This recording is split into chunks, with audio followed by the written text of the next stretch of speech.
présentation de toutsurlehockey.com.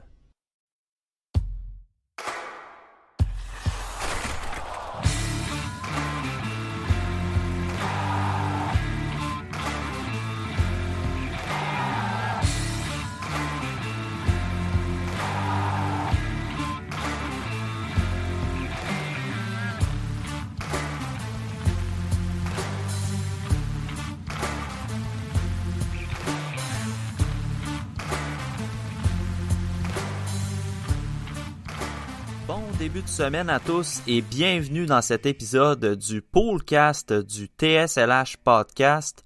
La date limite des transactions approche à grands pas.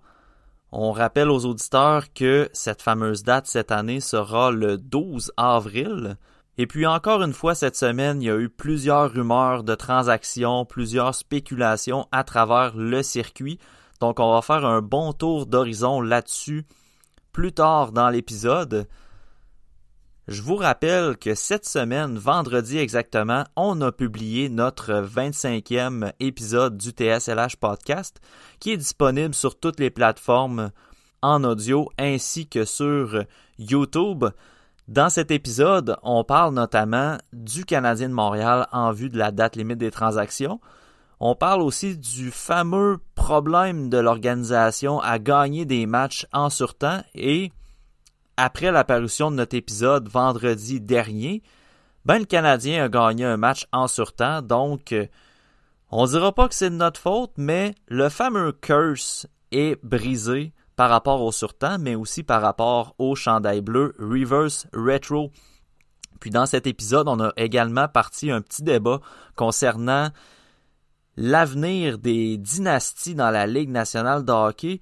La discussion tournait autour des succès à long terme de l'Avalanche et des Hurricanes, à savoir quelle formation allait connaître le plus de succès à long terme. Et puis, on complète l'épisode avec nos trophées de mi-saison à Maxime, Pascal et moi-même, Matt Parra. Donc, un épisode à ne pas manquer, mais pour l'instant, on va se concentrer sur les blessures à travers le circuit Bettman dans la dernière semaine d'activité. On va commencer immédiatement par la division centrale.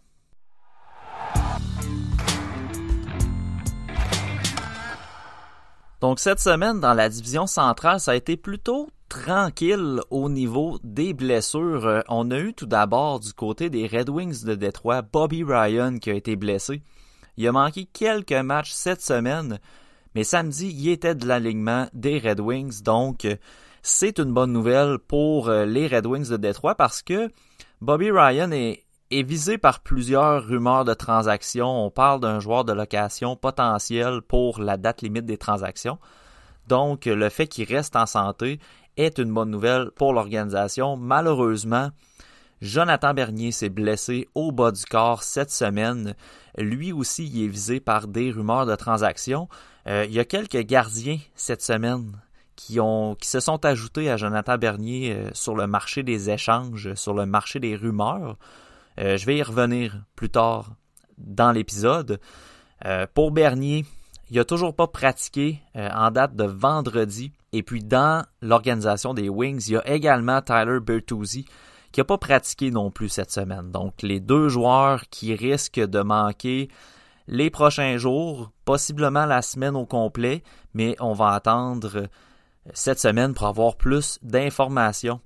Du côté des Stars de Dallas, on a eu une petite mise à jour récemment. Je vous en ai fait part dans le Poolcast, mais je veux encore le rappeler aux poolers qui nous écoutent sur le TSLH Podcast.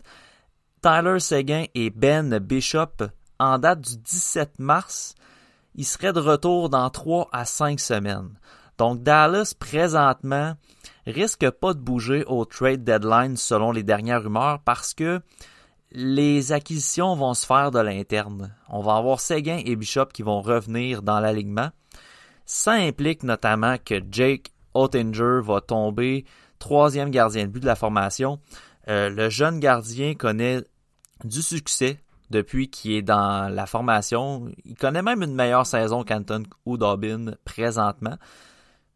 Donc, ce sera à surveiller pour les poolers qui ont présentement Oettinger, qui est une bonne option dans un fantasy. Il récolte des victoires, il récolte des bonnes moyennes, mais avec le retour de Bishop, il risque de se retrouver soit sur le taxi squad ou dans la Ligue américaine, à moins qu'on décide de le garder comme auxiliaire. Là, j'ai pas la science infuse, je m'appelle pas Rick Bowness, c'est pas moi qui prends les décisions, mais j'y verrais une certaine logique quand même à garder Oettinger comme auxiliaire, mais tu sais, on vient de donner un contrat à Hudobin. Un bon contrat en plus, donc ça va rester à voir. Pour Tyler Seguin, ben présentement, il risque de retrouver un poste de deuxième centre parce que Roope Hintz, malgré ses absences fréquentes mais de courte durée, connaît tout de même une bonne saison. Donc, j'ai bien hâte de voir comment on va utiliser Tyler Seguin dans l'alignement. Mais je le répète, 3 à 5 semaines avant de les voir dans l'alignement.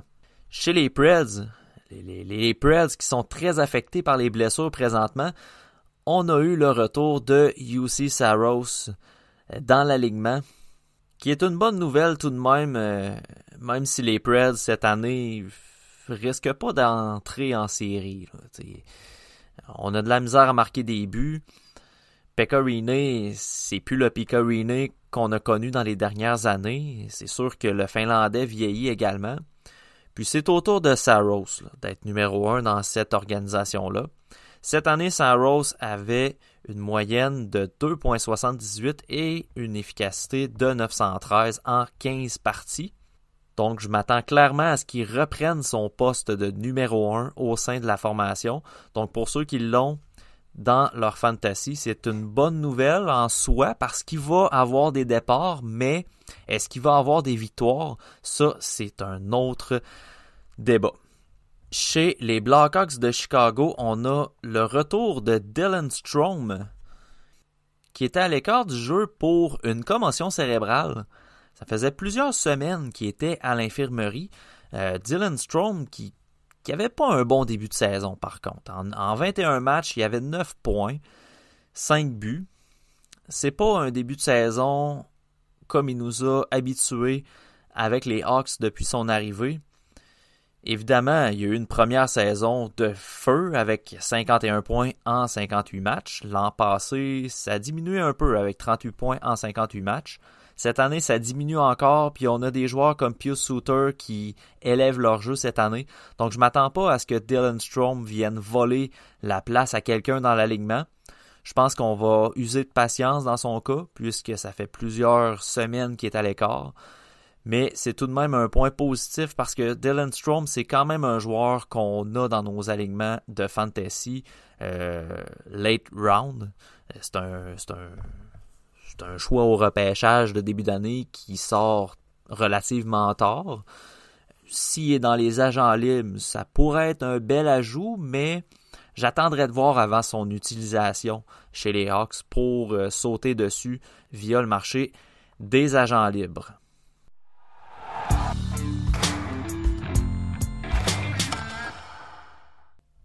Dans la division de l'Est maintenant, les Bruins de Boston sont très affectés par la COVID-19.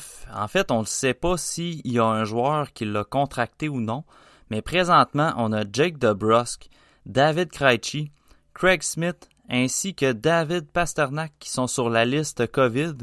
Le match entre les Sabres et les Bruins a été cancellé samedi.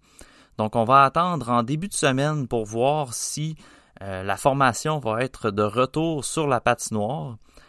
Brendan Carlo également des Bruins s'entraîne présentement hors glace, mais il n'a toujours pas recommencé à patiner avec la formation. On se rappelle que le défenseur des Bruins a été mis KO, littéralement, par une mise en échec qu'on peut qualifier de salaud. C'est un coup salaud de Tom Wilson qui lui a valu une suspension de 7 matchs.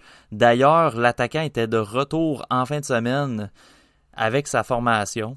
Il a déjà purgé son 7 matchs et Brendan Carlo n'a toujours pas, comme je le mentionnais, recommencé à patiner avec l'équipe. Chez les Rangers de New York, on a Igor Shesterkin qui continue de patiner, mais il est toujours day-to-day. On parle par contre d'un retour imminent. Donc, cette semaine, on pourrait voir le gardien russe de retour devant le filet des siens. Pendant ce temps, je croyais que Georgiev allait faire une bonne job, mais surprenamment, Keith Kincaid qui maintient le fort. Keith Kincaid, il fait le travail présentement, puis on s'entend, c'est pas une fantasy value incroyablement élevée, mais je suis pas mal sûr que s'il y a une personne qui a daigné le réclamer quand Shesterkin s'est blessé, il doit être content pas mal aujourd'hui. Mais bref, Shesterkin revient, donc à conserver dans vos poules. Chez les Sabres de Buffalo, on a Dylan Cousins qui devrait être de retour au jeu pour le prochain match. Et puis, Linus Ullmark, le gardien de but de Buffalo, va être du voyage qui s'entame dès aujourd'hui, donc ce dimanche, puis se termine le 27 mars. Donc, on devrait voir le gardien de but devant la cage de sa formation cette semaine. Mackenzie Blackwood chez les Devils du New Jersey a été blessé, une blessure au haut du corps. Le gardien a quitté l'échauffement du match le 18 mars. Toujours pas de nouvelles dans son cas, c'est plutôt nébuleux. On ne sait pas exactement la nature de sa blessure. D'ici ce temps-là, c'est Scott Wedgwood qui prend le poste de gardien numéro 1 chez les Devils avec Aaron Dell comme auxiliaire. Et puis, on a eu le retour de Pavel Zacha dans l'alignement ce dimanche. Donc, c'est un excellent retour, ça. Zacha, il était très bon depuis le début de l'année. Des très bonnes statistiques. Donc, j'espère que ceux qui l'avaient dans leur pool de hockey ont été patients et ne l'ont pas jeté aux agents libres parce que Zacha n'a pas manqué beaucoup de journées finalement là, après sa blessure. Et puis, on a Nico Hischier que finalement... Dans le dernier podcast, je donnais un petit update concernant son état. On a eu une confirmation de l'organisation à l'effet que l'attaquant a été opéré pour une fracture des sinus. Donc, en date du 16 mars, il va rater 3 semaines. Donc, si vous avez de la place dans vos listes de joueurs blessés, si vous avez accès à ça dans votre pool, d'ici 3 semaines, Hischier devrait être de retour au jeu. Chez les Islanders, grosse perte, énorme perte en fait. J'en ai parlé, je crois, dans le dernier podcast, mais Anders Lee a été blessé et puis la nouvelle est tombée cette semaine. Le capitaine de la formation ne sera pas de l'alignement pour le restant de l'année, série incluse. Donc c'est une très très très grosse perte pour les Islanders. Je crois que Lou Lamoriello va avoir également un rôle à jouer pour sa formation parce que là, on cherchait un ailier de profondeur dans les dernières semaines selon les rumeurs visant les Islanders. Là, je pense qu'on risque de dépenser plus pour remplacer Anders Lee cette année, joueur de location de préférence. On y reviendra dans le bloc des rumeurs plus tard dans l'émission. Chez les pauvres Flyers, les Flyers présentement, c'est atroce comment on a de la difficulté à gagner un match. On a même de la difficulté à performer, à rivaliser sur la patinoire. Défaite de 9-0 la semaine dernière contre les Rangers. Défaite de 6-1 cette semaine. Ça va pas bien chez les Flyers. Carter Hart est pas capable d'arrêter non seulement un ballon de plage, mais d'après moi, si on y met un ballon de kinball sur la patinoire, il sera pas plus capable de l'arrêter. Puis on va se le dire, un ballon de kinball, c'est gros, c'est rose ou noir, on le voit très bien. Puis d'après moi, ça passerait entre les deux jambes quand même, là. Ça va vraiment pas bien avec les Flyers. On a Robert Hagg qui est blessé de 2 à 4 semaines pour une blessure à l'épaule. Nate Prosser le remplace dans l'alignement. C'est pas un remplacement qui nécessite beaucoup d'attention pour les fantasy, mais ça démontre à quel point la profondeur en défensive est affectée quand tu te retrouves avec Nate Prosser comme défenseur de profondeur. Chez les Pens, une très grosse perte également. C'est quand même triste cette situation-là parce que Evgeny Malkin connaissait d'excellents moments. Il était dans les joueurs à surveiller la semaine passée. Il était en hot streak complètement avec son compagnon de trio, Kasperi Kapanen. Et puis là, le train russe, il est blessé au moment où ce que ça débloquait. blessé pour plusieurs semaines au bas du corps. On parle d'un statut week to week. Donc, je m'attends à quelques semaines d'absence pour Malkin. Il n'y a pas eu d'update concernant un timeline précis, une date de retour précise. Mais malheureusement, la formation va devoir composer avec la perte de son deuxième meilleur attaquant. C'est Jaron McCann qui va prendre sa place au centre de la deuxième unité. Une unité qui est assez affectée, là, on s'entend. Là, Kasperi Kapanen, je ne suis pas aussi convaincu qu'il va être bon avec McCann alors qu'il remplissait le filet, il remplissait la feuille de pointage avec Malkin. Donc possiblement que la valeur de Kapanen va avoir baissé quelque peu dans la prochaine semaine.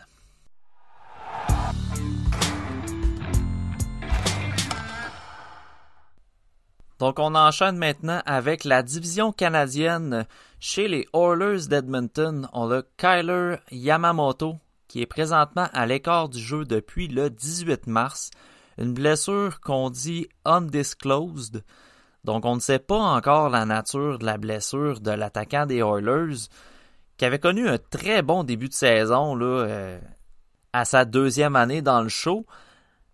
On parle d'une production de 16 points en 32 matchs jusqu'ici en 2021. L'an dernier, Yamamoto qui frôlait le point par match avec 26 points en 27 rencontres. C'est une bonne perte, je dirais, pour l'alignement des Oilers qui évidemment connaissent de très bons moments guidés par Connor McDavid, Leon Draisaitl et Ryan Nugent-Hopkins. Mais Yamamoto était le secondary scoring qu'il fallait au sein de l'organisation des Oilers et sa perte est quand même assez importante.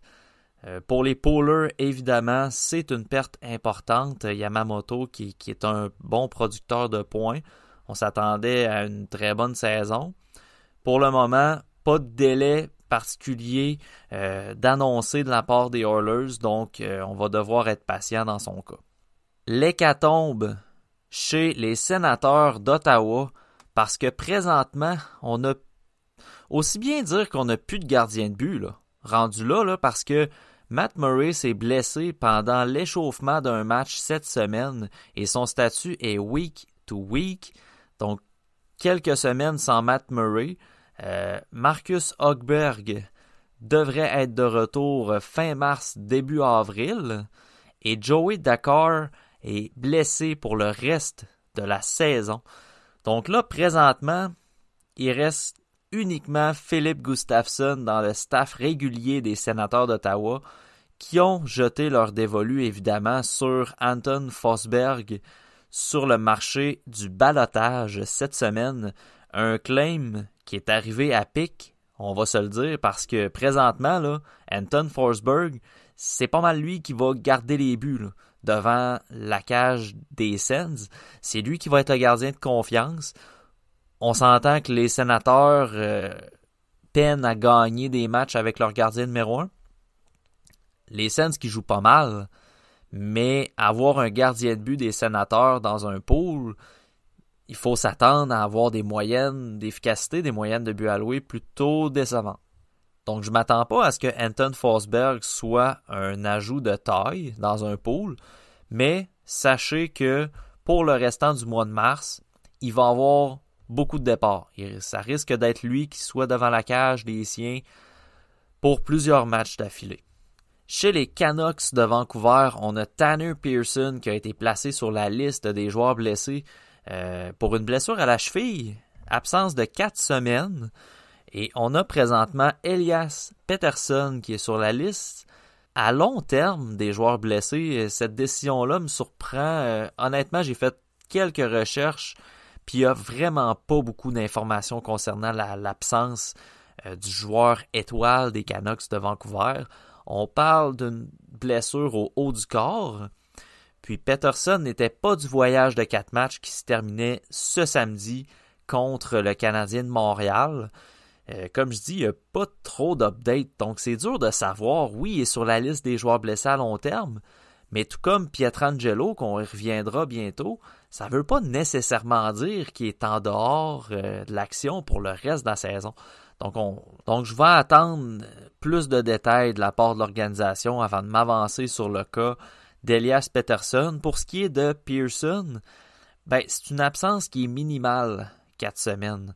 Donc on espère vraiment que la blessure va se régler rapidement là, parce que Tanner Pearson, c'est un joueur qui attire beaucoup l'intérêt sur le marché des transactions présentement. Il y avait des rumeurs qu'il visait. Si les Canucks veulent l'échanger au deadline, ce serait quand même bien que sa blessure se guérisse. C'est pas grave s'il est encore blessé à la date limite des transactions. Là. La transaction elle pourrait tout de même se tenir. Mais échanger un joueur qui est blessé, ça peut quand même freiner certaines organisations. On a eu également Tyler Mott qui était de retour contre le Canadien justement. Au sein des Canucks, c'est un gars qui apporte beaucoup d'énergie dans un match. C'est pas un ajout qui est fou à faire dans un fantasy où on peut ajouter des joueurs des agents libres, parce que Tyler Mott, il est capable de fournir de l'offensive, mais il est aussi capable de fournir des lancers au but et des mises en échec. Donc si ces statistiques-là sont importantes dans vos pools, Tyler Mott, c'est quand même un ajout qui peut être intéressant pour vous. Chez les Maple Leafs, on a présentement Frederik Andersen qui a été laissé de côté samedi. Et puis, au début, on pensait, en fait, moi, je pensais que c'était une stratégie comme on a utilisé au début de l'année. À savoir que Andersen, avec une séquence plutôt misérable, pouvait bénéficier d'une journée de congé complète sans avoir la routine de match dans le corps, pour ainsi travailler avec l'entraîneur des gardiens durant la pratique et être sûr qu'il n'embarquera pas sur la patinoire dans le match de samedi.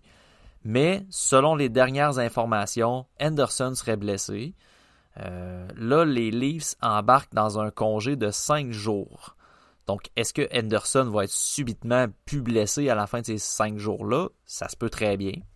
Mais d'ici là, ça va être dur de récupérer le filet pour Andersen parce que Jake Campbell fait très bien, très très bien comme gardien de confiance. Ça fait 2 matchs qu'il n'a pas donné de but. Déjà en partant, c'est un argument assez solide pour conserver son filet. Puis Andersen, ça faisait plusieurs matchs et il y a eu un match cette semaine, 3 buts en 7 lancés. On a eu Hunter Miska qui a fait ça chez l'Avalanche du Colorado, qui a donné 4 buts en 7 matchs cette semaine. Mais lui, c'est un 4e gardien. Là. Frederik Andersen, aux dernières nouvelles, c'est le gardien numéro 1 des Leafs. Donc là, on va espérer que le congé soit bénéfique comme au début de l'année, parce que Andersen, quand il a bénéficié d'un congé de 5 à 6 jours de mémoire en début d'année, il est revenu avec une séquence de 10 victoires en 14 rencontres. Donc, il y a de l'espoir, mais avec la tenue de Campbell devant le filet présentement, ça va être difficile. Je crois pas que ça vale la peine de lâcher Andersen dans les agents libres, mais si vous avez Jake Campbell dans votre pool, c'est un joueur à conserver. Absolument, parce que je sens qu'il va y avoir beaucoup de départs dans les prochaines semaines au sein des Leafs. Enfin, dans la division canadienne, on a le Canadien de Montréal qui était privé des services de Tyler Toffoli, le Canuck Killer, contre justement les Canucks de Vancouver ce samedi. En date de dimanche, le 21 mars, au moment de l'enregistrement, présentement, toujours pas de nouvelles de l'état de santé de Toffoli. On va devoir patienter en début de semaine probablement avant d'avoir des nouvelles. Ça me surprend quand même, surprend oui et non, là. On est habitué que Montréal soit plutôt lent pour fournir des mises à jour concernant leurs joueurs blessés. Mais Montréal jouait à Montréal. Donc ça me surprend là, quand même qu'on n'ait pas eu de nouvelles de Toffoli. Est-ce que ça peut être une bonne nouvelle?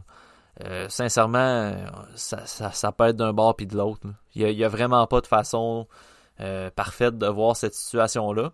Mais on souhaite bien que Toffoli soit en santé pour les prochaines rencontres.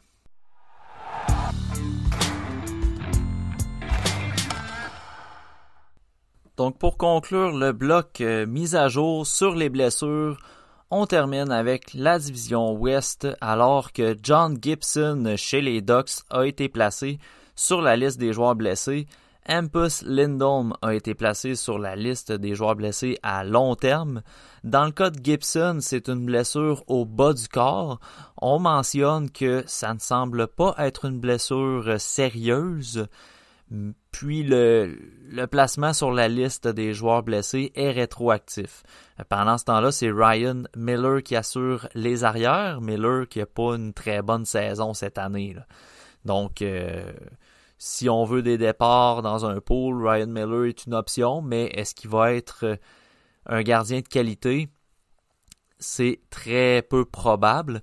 Et puis, avec la perte d'Hampus Lindholm, on a rappelé Jamie Drysdale qui a connu un excellent premier match dans la Ligue nationale de hockey.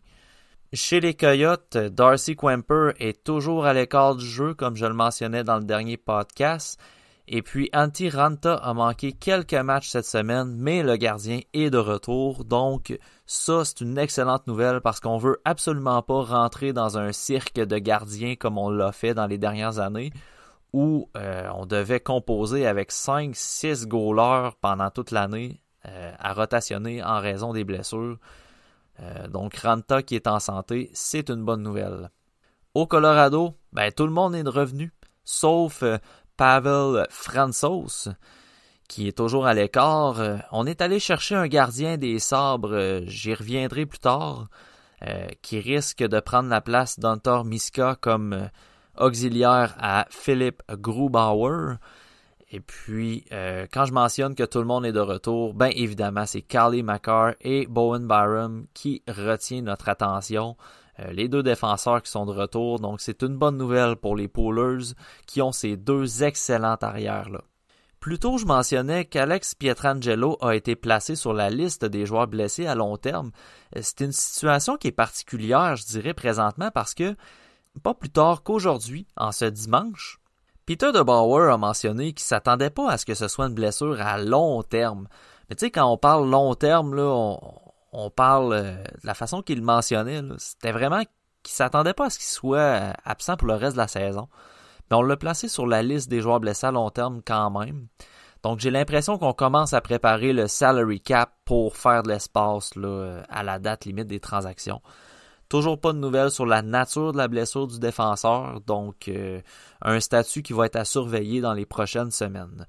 Et puis toujours chez les Golden Knights, on a Max Pacioretty qui a été blessé au bas du corps depuis samedi. L'ancien capitaine du Canadien connaît une excellente saison. On parle d'un rendement de 30 points en 28 matchs, dont 16 buts. Et plusieurs s'amusent... c'est souvent ça avec les anciens joueurs du Canadien. Ils connaissent du succès ailleurs, puis on trouve un peu des raisons pour se réconforter. Mais Max Pacioretty, présentement, là, il est très bon. Puis, OK, ça fonctionne avec Mark Stone, mais ça fonctionne avec Mark Stone. C'est comme ça. On l'a placé dans une situation où il pouvait performer et il performe. Donc là, il va falloir l'accepter à un moment donné. L'ailier de 32 ans qui ne dérougit pas. Malheureusement, cette perte-là va être assez dommageable pour l'alignement. C'est arrivé samedi. Je ne sais toujours pas l'identité du joueur qui va prendre sa place sur le premier trio. Ça pourrait être Marchessault, ça pourrait être Riley Smith. Plusieurs options s'offrent à DeBoer, donc ça va être à surveiller en début de semaine. Chez le Wild du Minnesota, on a Marcus Foligno qui est blessé, une blessure undisclosed. On ne sait pas encore la nature de sa blessure, mais selon Michael Russo, il serait à l'écart pour plusieurs semaines. Selon les dernières informations, il a reçu un tir sur un patin. Donc, on peut comprendre que ça se pourrait très bien que ça soit une blessure à un pied. Marcus Foligno connaissait un excellent début de saison.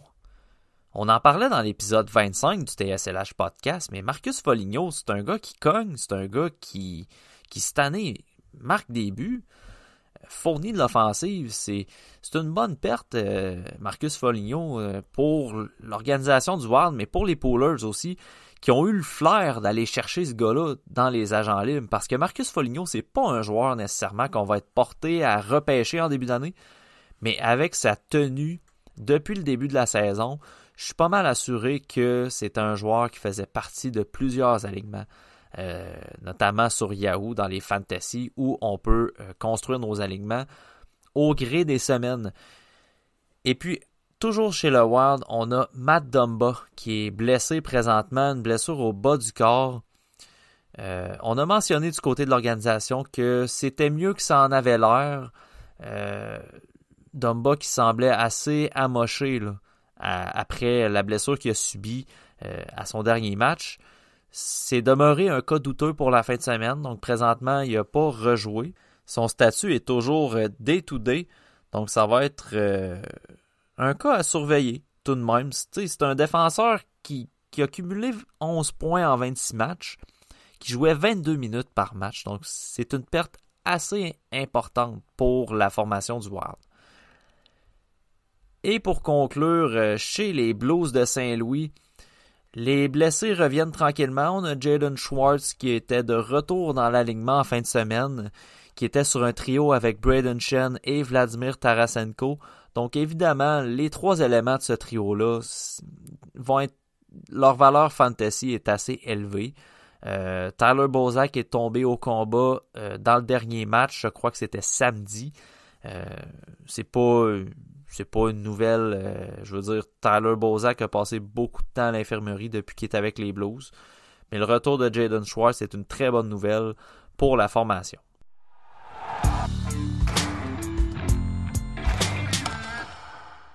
Volet joueurs à surveiller, les hot streaks de la dernière semaine. Ben, encore une fois, on a Connor McDavid qui totalement domine la compétition cette année. Je serais pas surpris qu'à chaque podcast, il soit dans mes hot streaks. Sincèrement, il ne dérougit pas. On a également Mika Zibanejad chez les Rangers de New York qui a connu un sublime match de 6 points contre les Flyers de Philadelphie. Est-ce qu'il a débloqué? Possiblement. 6 points en un match, c'est tout de même assez appréciable. Mais il a terminé la semaine avec 8 points en 4 matchs. Donc, il a connu vraiment un très, très bon match cette semaine, ce qui fait en sorte qu'il est dans les meilleurs pointeurs de la semaine. Mais est-ce que ça va se perdurer? On ne le sait pas encore. Cette saison, c'est plutôt difficile, mais on commence à avoir un peu de lumière dans le dossier de Zibanejad. Chez l'Avalanche du Colorado, le premier trio est littéralement en feu. En 3 matchs, McKinnon, Landeskog et Rantanen ont eu des productions de 7 points chaque. Toujours chez les meilleurs pointeurs cette semaine, on a Jake Gensel qui a eu une semaine de 6 points en 5 matchs. Victor Hedman, même chose, avec 6 points en 5 rencontres. Pavel Buchnevich, ben évidemment, il y a 6 points en 3 matchs, mais tu sais, quand ta formation gagne 9-0 contre les Flyers, puis que tu termines avec plusieurs points dans la même rencontre, ben c'est normal que dans la semaine, tu sois dans les meilleurs marqueurs. Dans la Ligue nationale, Tyson Barrie, cette semaine, a connu une très belle production, 6 passes en 4 matchs. Toujours chez les hot streaks, on a Alexander Barkov qui a connu une semaine de 6 points en 4 matchs. Artemi Panarin, après 9 rencontres de ratés en raison de la situation qui le vise en Russie, a repris ses aises avec 6 points en 4 matchs cette semaine. Et puis, si on termine avec un petit tour chez les gardiens de but, ben, on a eu Philipp Grubauer qui a connu une semaine incroyable. En 3 matchs, avec 2 départs, il y a eu 3 victoires. 3 victoires avec seulement 2 départs. Ça veut dire qu'il est embarqué dans la rencontre où Miska a donné 4 buts en 7 rencontres. Et la formation a finalement gagné la rencontre. Ça, c'est assez impressionnant. Grubauer qui termine la semaine d'activité dernière avec une efficacité de 985, une moyenne de buts alloués de .38. C'est toute qu'une performance cette semaine pour Grubauer. On a Thatcher Demko également qui est en feu littéralement dans les derniers temps. C'est le Thatcher Demko qu'on a vu aller à Boston dans la NCAA. C'est le gardien de but au potentiel élite qu'on voit actuellement. En 3 matchs, il a remporté ses 3 victoires avec une moyenne de 1,91 et une efficacité de 945. Donc, pour un gardien qui s'appuie sur une défensive plutôt poreuse, si je peux me permettre le terme, ben Demko fait très bien dans le filet des siens. On a également Vitek Vanecek qui a remporté ses 2 matchs cette semaine avec une moyenne de buts alloués de 0,50 et une efficacité de 982. Vanecek qui est une très belle surprise cette année. Et puis Ilya Samsonov qui connaît un peu de difficulté depuis son retour de la liste des joueurs blessés en raison de la COVID. Mais Vanecek, il s'enligne pour être le gardien numéro 1 là, présentement là, des Capitals. On s'entend que Vanecek n'est pas un gardien d'avenir, c'est Samsonov. Mais dans le moment, Vanecek est beaucoup meilleur, puis c'est un gardien à surveiller pour les prochaines semaines. Et puis à l'image de la semaine dernière, les gardiens des Pens qui continuent de faire du bon travail, Tristan Jarry et Casey DeSmith sont assez solides devant la cage des siens.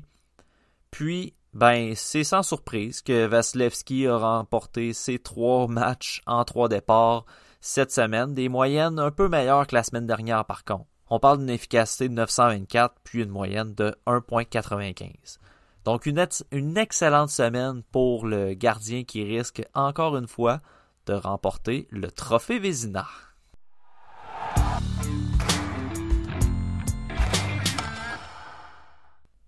Cette semaine, encore une fois, on a eu une transaction dans la Ligue nationale de hockey. Jonas Johansson, gardien de but des Sabres de Buffalo, passe à l'Avalanche contre un choix de 6e ronde. Transaction assez mineure, merci. Johansson, gardien de but de 25 ans, était pas mauvais en Ligue américaine. Puis là, je regarde vraiment juste ses statistiques parce que c'est pas un gardien que j'ai vu à l'œuvre. Mais cette année, avec les Sabres, il y a eu quelques occasions. Puis, c'était pas très, très joli. Il y a même un journaliste à Buffalo qui a mentionné que Johansson était le pire gardien de but qu'il avait vu de sa carrière. Rien de moins. Mais quand je regarde les performances d'Hunter Miska à Colorado, je pense que ça peut pas nuire d'avoir une option de plus en l'absence de Pavel Francouz. Je vais débuter les rumeurs, le bloc des rumeurs avec le 91.9 Sport qui a mentionné l'autre jour, en début de semaine en fait, qu'il y a une rumeur qu'on leur a fait parvenir à l'effet que Ryan Nugent-Hopkins pourrait être échangé à Columbus, mais on exigerait d'avoir Jonas Korpisalo ou Elvis Merzlikins en échange. C'est une transaction qui arriverait l'été. On se cachera pas, là. C'est pas une transaction du deadline, là. Edmonton se bat pour une place non seulement en série, mais se bat pour la première place de la division canadienne. Ça se fera pas sans Nugent-Hopkins. Ça va se faire avec. Donc là, ce type de rumeur-là, c'est pour des transactions estivales. Mais la même journée que le 91.9 rapportait cette rumeur, on apprenait des médias d'Edmonton et également de Darren Dreger que les négociations entre Ryan Nugent-Hopkins et les Oilers reprenaient dans la semaine.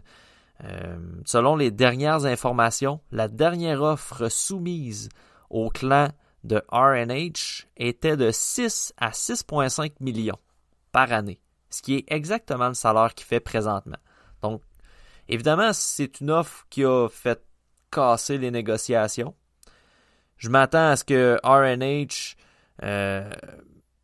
réclame plus sur son salaire pour la simple et bonne raison que c'est un gars que ça fait longtemps qu'il est avec les Oilers. Il se donne pour la formation, on sait ce qu'il peut apporter. Mais niveau production, il est tellement constant que ça va être difficile d'obtenir un 9 millions. Donc, je serais très surpris que cette transaction-là se déroule à la date limite. En fait, c'est impossible.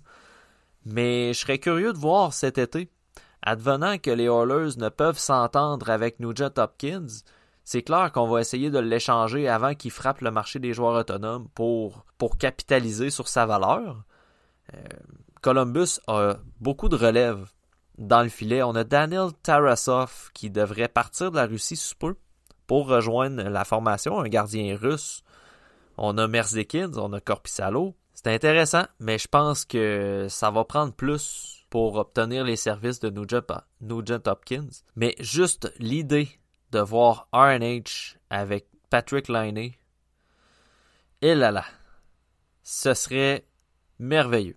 Dans le 31 Thoughts podcast, Mattias Ekholm a vu son prix être étiqueté de façon non officielle, on s'entend, mais selon les dernières rumeurs, Nashville souhaiterait avoir un retour similaire à ce qu'on a payé pour Jake Muzzin, ce qui veut dire un joueur, en fait 2 espoirs comme Carl Grundstrom, Sean Durzi et un choix de premier tour. C'est ce que Toronto avait payé aux Kings pour obtenir Jake Muzzin. Présentement, est-ce que les formations impliquées dans le derby Ekholm ont ce qu'il faut pour payer un tel joueur? Présentement, le CH a ce qu'il faut. Est-ce que Marc Bergevin va payer? Ça, c'est une toute autre histoire. Les Bruins, présentement, pourraient largement payer le prix pour Mattias Ekholm également. Et je vois très bien les Jets. Les Jets, là, je les vois vraiment être les meneurs dans ce dossier-là. Un dossier qui pourrait se régler rapidement parce que les Jets ne veulent pas attendre 14 jours après la date limite des transactions pour accueillir Ekholm. Et puis, un joueur que je vois très bien quitter les Jets en retour d'Ekholm, c'est Christian Vesalainen, qui est un très bon espoir. Je crois fortement qu'il pourrait avoir la valeur avec un choix de premier tour pour accueillir Mattias Ekholm au sein des Jets.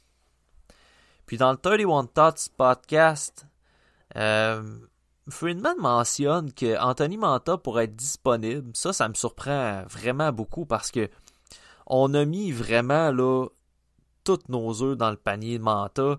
En fait, on y est allé d'un risque probablement calculé. Je pense pas que Steve Yzerman aurait pris ce risque-là sans nécessairement calculer ces choses.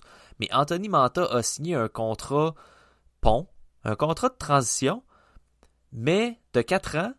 Puis à la fin de son contrat, il va être joueur autonome sans compensation.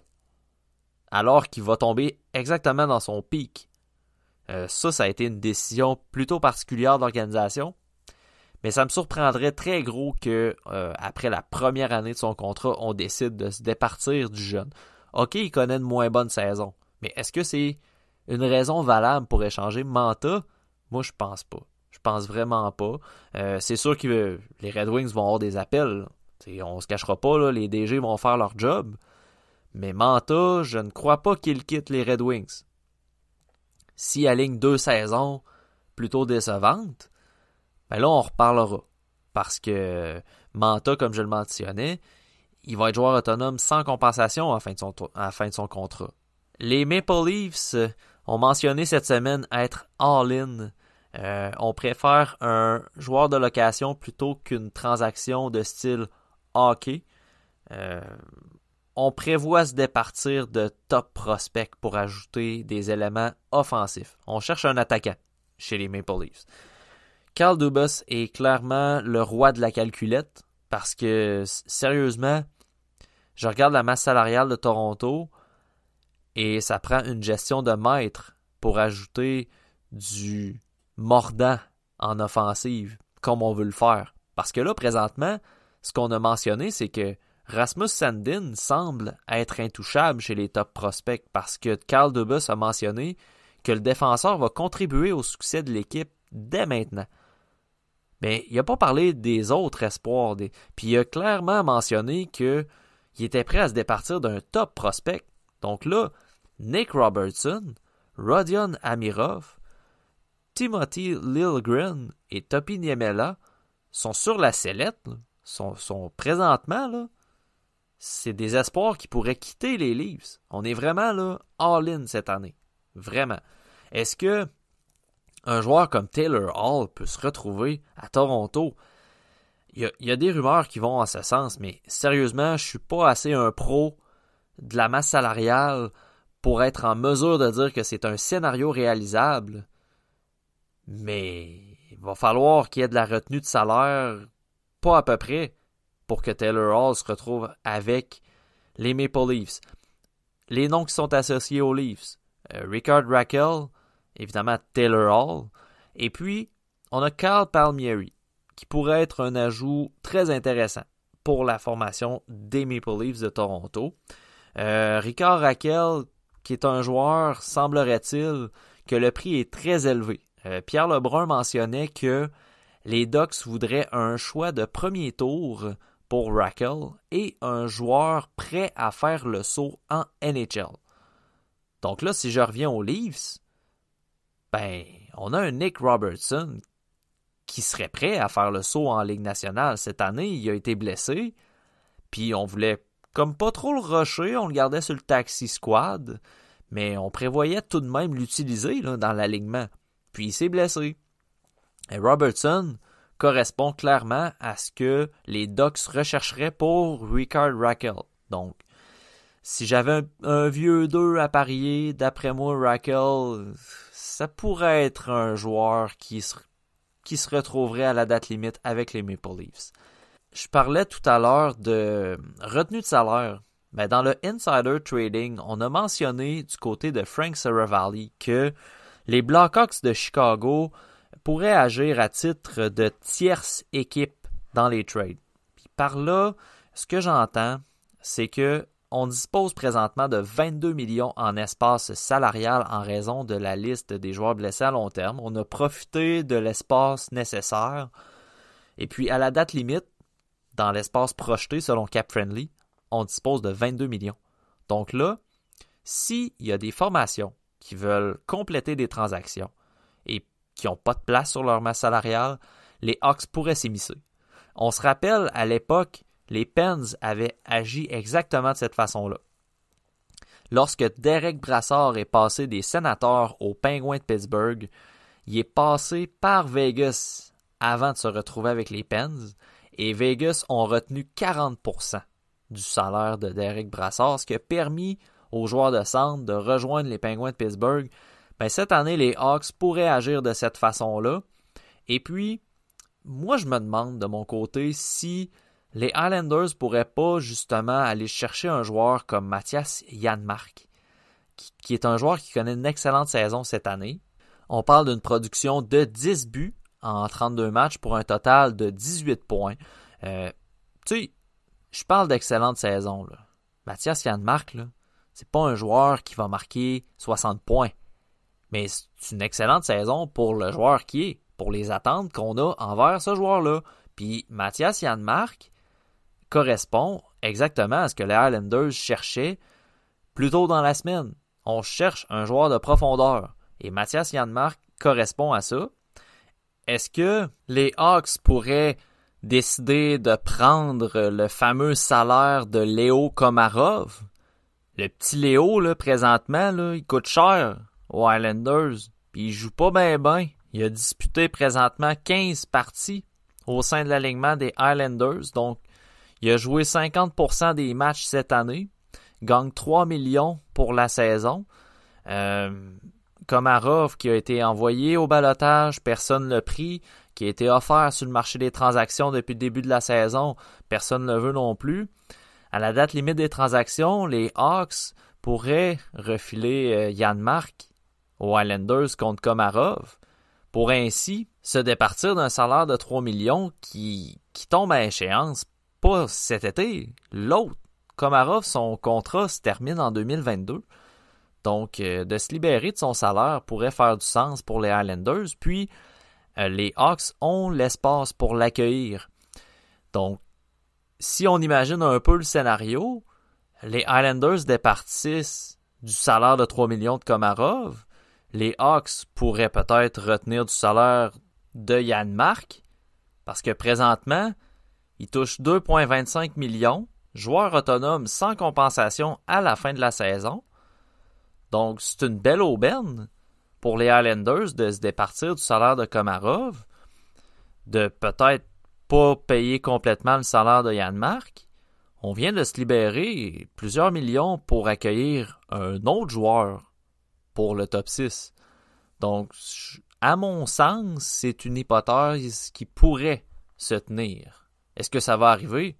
Ben, encore une fois, j'ai aucune idée. On verra d'ici le 12 avril.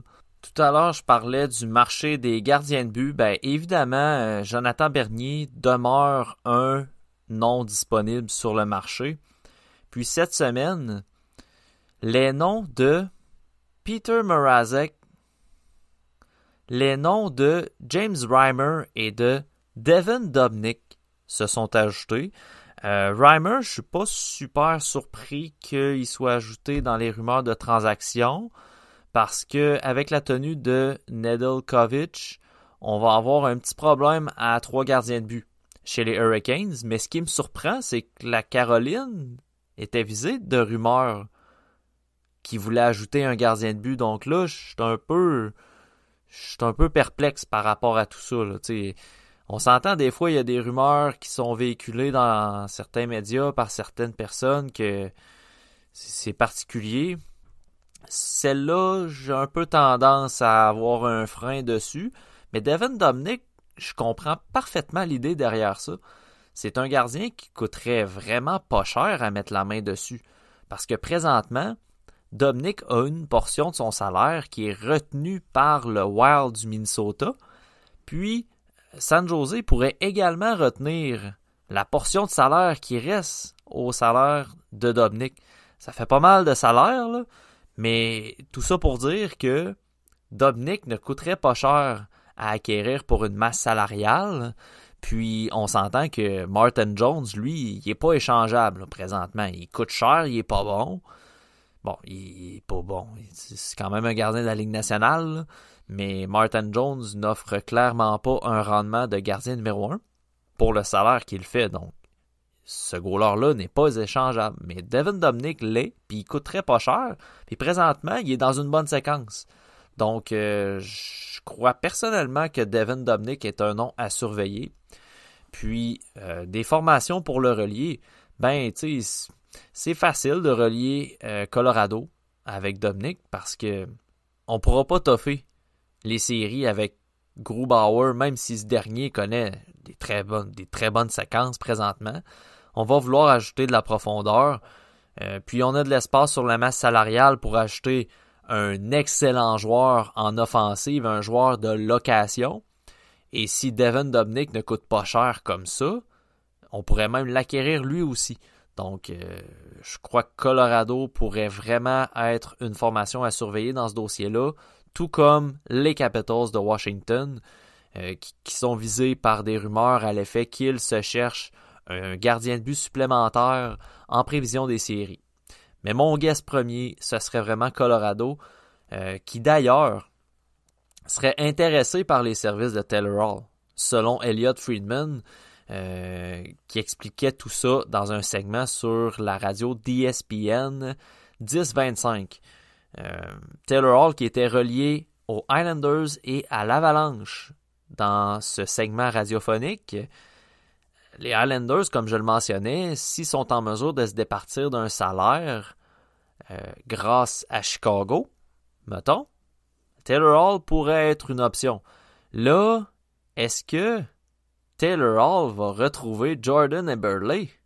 Ça serait magique parce que ça fonctionnait dans le temps. Mais là, avec un coach comme Barry Trotz, toutes les histoires qu'on a entendu parler de ces deux joueurs-là, on met ça au vidange, là. Ça n'existe plus. Là. On n'est plus dans les mêmes années. Là. Taylor Hall et Jordan Eberle seraient un duo vraiment plaisant à re-regarder avec les Islanders de New York. Mais l'imaginer avec l'Avalanche, ce serait vraiment, vraiment bénéfique pour le joueur. Présentement à Buffalo, là, c'est du poison, cette organisation-là, présentement. Taylor Hall, il est pas bon. Là. Taylor Hall a réussi partout où ce qui est allé. Il a été bon à Edmonton, il a été bon au New Jersey, Il a été également bon avec les Coyotes l'année passée. Donc, c'est pas parce que cette année, il est pas bon avec les Sabres que automatiquement Taylor Hall est un flop, est pas bon, c'est pas un bon joueur, puis il vaudra rien à date limite des transactions. Taylor Hall est un excellent joueur. Mais Taylor Hall n'est pas un fit pour les Sabres de Buffalo. C'est un gars qui se doit d'être encadré comme il faut, puis pas nécessairement avec des compagnons de trio, là, avec une organisation qui a du sens. Et à mon sens, les Islanders et l'Avalanche correspondent exactement à ce profil-là. J'ai vraiment de la difficulté à départir quelle formation pourrait le plus acquérir Taylor Hall, mais je crois vraiment que l'Avalanche part avec un petit avantage, parce qu'on a quand même des éléments intéressants à échanger pour Taylor Hall. Connor Garland. Connor Garland, qui est l'aubaine de la Ligue nationale de hockey présentement, le gars torche toutes les statistiques au niveau du coup par point, coup par but. C'est incroyable ce que l'ancien des Wildcats de Moncton fait présentement avec les Coyotes de l'Arizona à sa 3e saison. L'an dernier, il a marqué 22 buts pour 39 points en 68 matchs. Cette année, 25 points en 30 matchs. Connor Garland, présentement, là, il touche un salaire de 775 000 $ sur un contrat qui se termine cet été en étant joueur autonome avec compensation. Dans le dernier Saturday Headlines, Elliotte Friedman mentionnait qu'il y avait beaucoup d'appels pour Connor Garland. Connor Garland, je ne le vois pas partir de l'Arizona. C'est un excellent joueur. Il fait partie au même titre que Christian Dvorak et Clayton Keller comme étant le futur de l'offensive chez les Coyotes. Si on donne un très très gros retour de transaction pour Connor Garland, faut juste se rappeler que les Coyotes cette année ne repêchent pas en première ronde. Leur choix de premier tour a été sanctionné pour les tricheries de John Chayka dans les combines du repêchage, donc pas de choix de premier tour. Un pipeline plutôt faible pour le statut de l'organisation présentement, parce qu'on veut rentrer en série, mais on n'a pas nécessairement les effectifs pour le faire. Puis l'avenir avec les Coyotes, on a Victor Soderstrom, on a quelques bons espoirs, mais on n'a pas un pipeline incroyable. Là, on offre la lune pour Connor Garland. Ça se peut très bien que l'organisation y pense. Moi, je le ferai pas. Mais c'est un nom à surveiller quand même sur le marché des transactions. Et pour terminer, dans le TSN Trade Bait, on a 2 petits nouveaux. On a Devin Dubnyk, comme je le mentionnais plus tôt. Puis on a Nick Foligno, un attaquant vétéran des Blue Jackets qui souhaite fortement retourner à Columbus l'année prochaine. Mais son contrat tombe à échéance cet été. Puis ce serait un peu stupide de la part de l'organisation des Blue Jackets de ne pas valider la valeur de Foligno. Présentement, il touche un salaire de 5,5 millions. Ce ne sera pas facile de le déplacer, mais reste que il traîne une belle valeur de transaction pour un joueur de location. C'est un vétéran avec de l'expérience énormément. Cette saison, en 32 matchs, il y a 12 points. C'est plus l'attaquant qui a déjà marqué 73 points dans une saison. C'est plus ce Foligno-là. Mais pour compléter un 3e trio avec de la belle expérience, du grit et du leadership, Nick Foligno est un très beau candidat.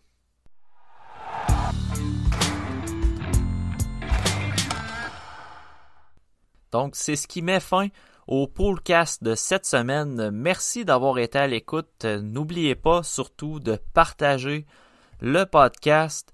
Je vous rappelle qu'on a notre épisode bimensuel qui est disponible depuis vendredi dernier sur toutes les plateformes en audio, que ce soit Apple Podcasts, Spotify, Google Podcasts, également sur YouTube. Dans les prochaines semaines, on va vous préparer un épisode spécial pour le repêchage 2021. Donc, moi et Pascal, on va vous présenter nos listes de mi-saison pour le repêchage qui s'en vient. À l'animation, ce sera notre ami Larchie. Donc, restez à l'affût. Ça va être disponible sur toutes les plateformes sur le TSLH Podcast.